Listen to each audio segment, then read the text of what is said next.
Frédéric, bonjour. Toute bleue vêtue, non pas pour parler des footballeuses françaises, mais de la chaleur qui fait la une. Du ciel trop bleu.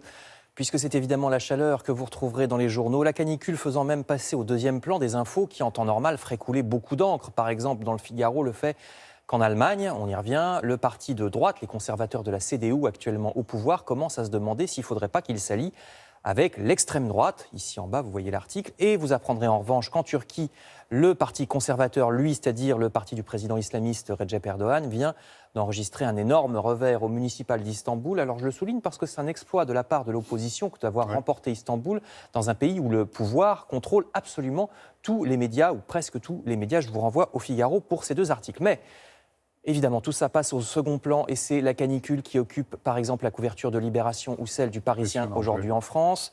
Tous aux abris, écrit le Parisien, qui publie une carte absolument effrayante de la France, puisque dans tout le bassin parisien, la température va monter jusqu'à 47 degrés ressentis. Vous voyez cette carte, parce que c'est une chaleur humide et le ressenti est encore pire donc que la température réelle. Libération donne quelques conseils pour tenir. Il faut évidemment que les villes se repeignent en blanc, comme par exemple commence à le faire la ville de Los Angeles, selon un site web qu'on a vu qui s'appelle Science Post.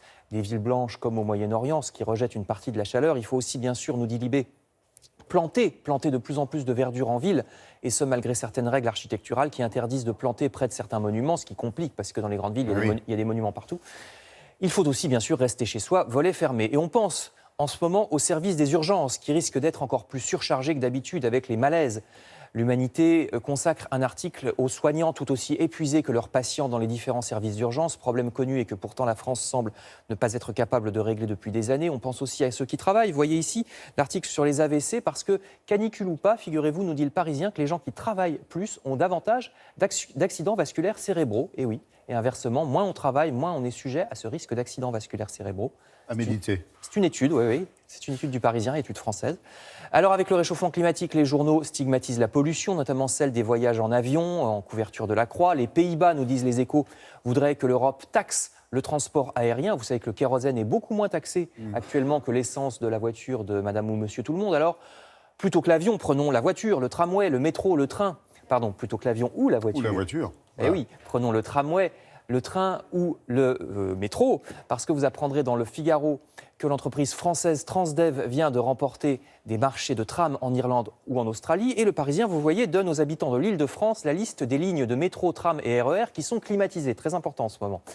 Enfin, je termine par un très intéressant dossier du site web du journal Le Monde, dossier consacré justement à ce que le journal appelle l'éco-anxiété, la dépression verte, l'angoisse du dérèglement climatique et du saccage de l'environnement. Parce qu'il commence à y avoir des gens qui font des dépressions quand ils voient par exemple Nicolas Hulot jetant l'éponge au gouvernement, des Français qui font de véritables épisodes dépressifs quand ils voient leurs voisins qui se fichent complètement de l'écologie, en se disant que décidément tout est foutu, des gens qui se demandent si leur vie actuelle, leur travail a encore un sens, puisque dans quelques années la planète sera peut-être invivable. Faut-il encore faire des enfants, par exemple, se demandent certains interviewés par Le Monde. Malheureusement, ces gens ne seront pas rassurés par ces deux derniers articles. Au Canada, le pourtant si populaire en Europe, Premier ministre Justin Trudeau vient d'autoriser l'extension d'un immense oléoduc pour exploiter les très polluants pétroles du Grand Nord, nous dit Libération, tandis que le site web du journal Le Monde a examiné le bilan environnemental du président Macron depuis son élection, bilan pas très vert, notamment sur la chasse ou la déforestation, a jugé l'auteur de cet article du site web du Monde. Merci beaucoup Frédéric.